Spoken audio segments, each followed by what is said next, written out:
Bonjour bien-aimé, bonjour mon frère, bonjour ma soeur, que le Seigneur nous bénisse. Bon et excellent mardi à tous. Bienvenue dans ce partage quotidien, que la grâce de Dieu, source de salut pour tous les hommes, se manifeste ce matin dans nos vies. Nous bénissons le Seigneur pour tout ce qu'il fait. Sachez frères et sœurs que Dieu a des limites. Aussi grand qu'il soit, il a des choses qu'il ne peut pas faire, quelle que soit sa grandeur. Comme par exemple, Dieu ne peut pas pécher, Dieu ne peut pas mentir, mais il respecte sa parole. Tel est le thème de notre méditation ce matin.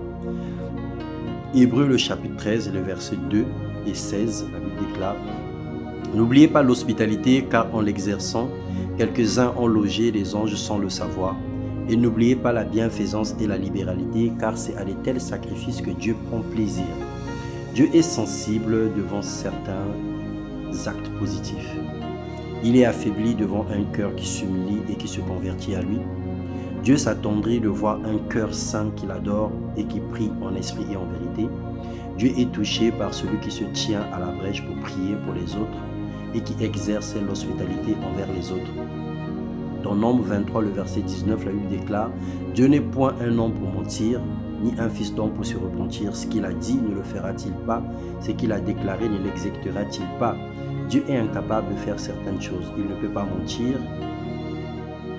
Il en est incapable. Il ne peut pas changer sa parole ou contredire celle-ci. C'est impossible. Puis Psaume 429, la Bible déclare « Je ne violerai point mon alliance et je ne changerai pas ce qui est sorti de mes lèvres. J'ai juré une fois par ma sainteté, mentirai-je à David ?»